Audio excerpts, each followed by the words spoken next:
tibbiyotdan ko'ra oddiyroq tilda, tibbiyotda endi shifokorlarning tili ancha murakkab, uni aytgan bilan ma'nosini ko'plar tushunishi qiyin. Odamlarda juda ko'p kasalliklar uchraydi. Tasavvur qiling, kasallik boshlandi. Kasallik boshlanganda prostata bezida nima holatlar sodir bo'ladi? Kam chiqadi, oxirigacha to'kilmaydi, har xil istihola qiladi. Oqibatda davolanmagandan keyin kasallik davom etaveradi. Shu bilan peshob chiqib ketaveradi. Peshob chiqmasa bu organizmga tarqalib, organizmni zaharlab, insonni halokatga ham olib kelishi mumkin. Buni faoliyatini susaytirishga olib keladi. Assalomu alaykum azizlar. Bizga erkaklardan juda ham ko'p savollar keladi. Biz tadqiqotlar ham o'tkazib turamiz. Erkaklarda jinsiy ojizlik degan muammo qayerdan kelib chiqyapti? Nima uchun sodir bo'lyapti? Sabablari, natijalari, oqibatlari haqida ko'p maqolalar yozamiz. Biz endi mana Shifo Info degan mana shunaqa gazeta chiqaramiz. Bu gazeta salomatlikka bag'ishlangan. Salomatlik haqidagi hamma mavzularni mana shu gazetadan topish mumkin. Gazetaning atrofiga juda ko'p professorlar, akademiklar yig'ilgan. Mana shular bilan birgalikda biz kasal bo'lmaslik sirlarini o'rgatamiz. Jumladan mana shu erkaklardagi jinsiy ojizlik degan muammoga ham biz ko'p maqolalar chiqarganmiz. Endi erkaklardan so'rovnoma qilganimizda nima bezovta qilyapsizlar deb, nimaga uchrayapsizlar deganda aksariyati tez bo'shanish sodir bo'lyapti. O'sha xohish pasayib ketyapti yoki tunda ko'proq peshobga chiqishga to'g'ri kelyapti yoki o'sha xohish pasayib ketyapti kabi qator muammolarni aytishadi-da. Bugun biz mana shular haqida bir suhbat qilib, sabablari va nima qilish kerakligi haqida tushunchalar berishga harakat qilamiz. Endi erkaklarda bitta a'zo bor. Juda ham nozik va bebaho a'zo deb atash mumkin bu narsani. Uning otini prostata bezi deb ataladi tibbiyotda. Mana shu a'zo o'zi kattaligi jihatdan xuddi yong'oqdek keladi. Diametrini qarasangiz 3-5 sm atrofida, bir tomoni 4,5 sm bo'lsa, ikkinchisi 2,5 sm bo'ladi. Yong'oqdagina kattalikda. Bu a'zo quvuq ichida peshob qopidan pastda joylashgan bo'ladi-da. Mana shu a'zo shu qadar muhimki erkaklar uchun, juda ham muhimki, muhim bo'lganligi uchun qadimdan buni shifokorlar erkakning ikkinchi yuragi deb atashadi. Ikkinchi yurak. O'zi yurak nima? Bitta yuragimiz mana chap tarafda joylashgan yuragimiz bu insonda bir nasos, motorga o'xshagan vazifani bajaradi-da, butun tanamizni qon bilan ta'minlaydi. Ikkinchi yurak bo'lgani uchun ham bu deganlik sababi bu mana shu ko'rsataman rasmda, mana shu qopchasi bo'lsa, buni tagida joylashgan mana shu prostata bezi. Buning vazifasi o'sha butun jinsiy a'zolarda, erkakning jinsiy a'zolarini qon bilan ta'minlaydi. 80-90% qon bilan ta'minlanish vazifasini mana shu prostata bezi amalga oshiradi. Bu juda murakkab a'zo. U ham endi 30 tadan to 50 tagacha har xil bezchalar bilan joylashgan. Ichida ko'p qon tomirlari o'tgan, nerv tolalari o'tgan, juda ta'sirchan a'zo hisoblanadi.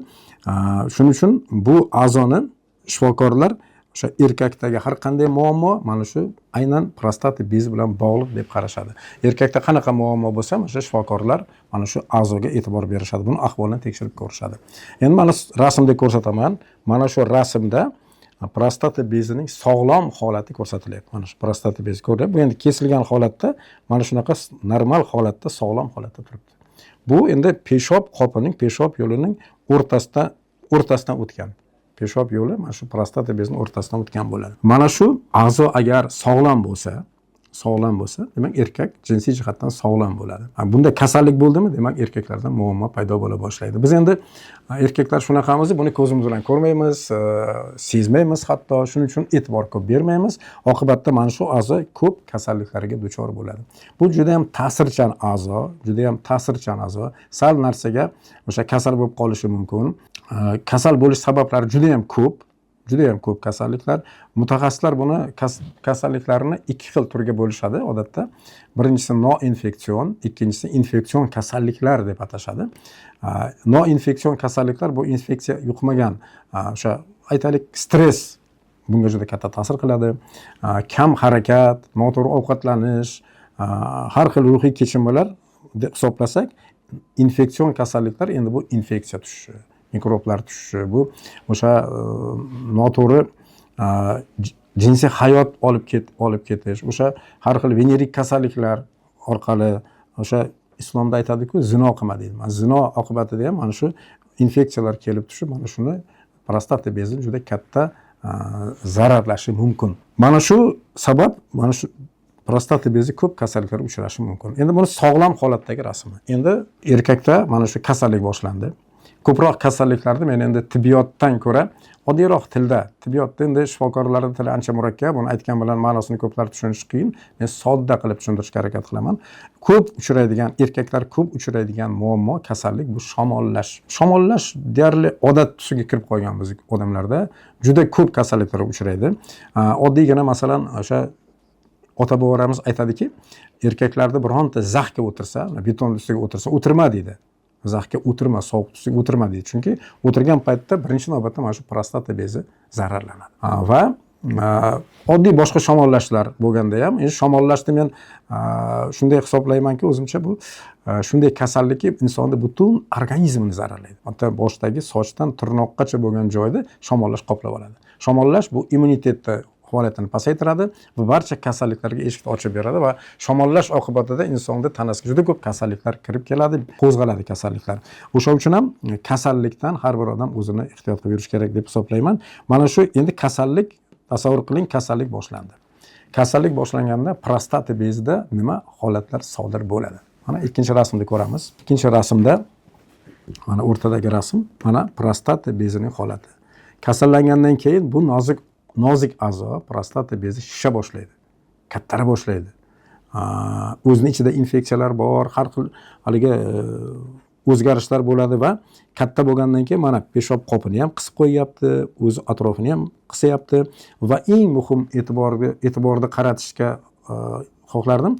Mana bu joyda qarasangiz, mana prostata bezi, qaytarib aytaman, peshob yo'li prostata bezining o'rtasidan o'tgan. Peshob yo'lini ikki tomondan qoplab olgan bo'ladi prostata bezi.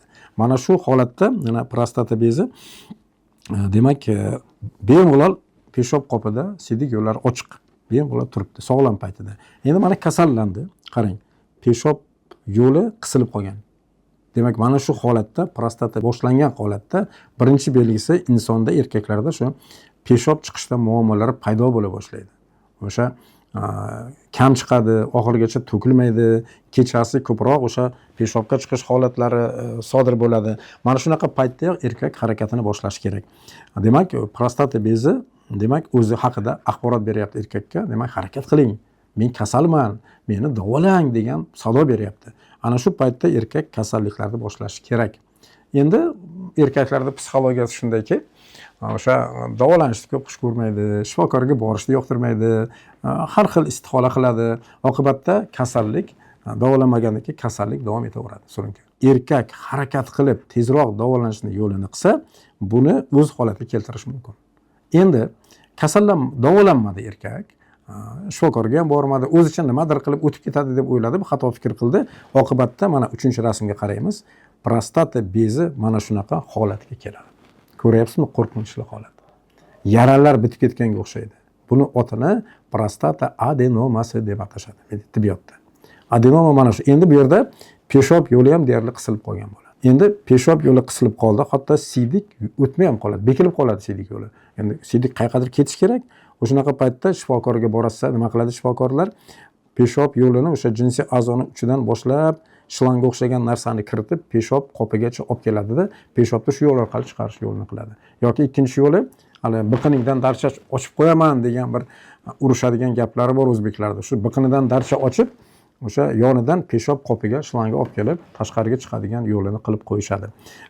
Shu bilan peshob chiqib ketaveradi. Peshob chiqmasa, bu organizmga tarqalib, organizmni zaharlab, insonni halokatga ham olib kelishi mumkin. Mana shunaqa holat sodir bo'ladi. Endi shifokorlar davolash yo'lini qiladi. Endi mana shunaqa holatda ham qandaydir yo'lini qilib davolanmasa inson, endi bu oqibati yana yomon bo'ladi. Bu o'sha saraton degan, prostata saratoni degan kasallikka ham olib kelishi mumkin. Shuning uchun nimalar qilish kerak erkak kishi? Mana shu, demak, sababini tushunib yetdilaring. Tez bo'shanish, peshobga tez chiqish, xohishlik pasayishi, hammasi demak mana shu prostata bezining faoliyatiga bog'liq ekan. Prostata bezini kasal qilib qo'ydik erkaklar. Endi nima qilamiz? Endi avvalo bizning tavsiyamiz mana shu holatga tushmaslik uchun har bir erkak mana shu tushuncha bo'yicha harakat qilish kerak. Nima qilish kerak birinchidan? Birinchi navbatda stress degan narsadan iloji boricha qutulishni yo'lini qilish kerak. Stress endi shunday narsaki, buni to'xtatib bo'lmaydi. Bu har qadamda uchraydigan holat, lekin inson aqlli mavjudotmiz-ku, mana shu stressni organizmga ta'sirini kamaytirish yo'llarini qilish kerak. kam harakatlik degan bir muammo bor hozir erkaklarda. Butun hammada ham kompyuterda o'tiramiz, telefonda o'tiramiz. Mana shu kam harakatlik ham buni faoliyatini susaytirishga olib keladi. Shuning uchun erkaklar ko'proq harakat qilishi, sport bilan shug'ullanish kerak. Ovqatlanish degan narsa bor.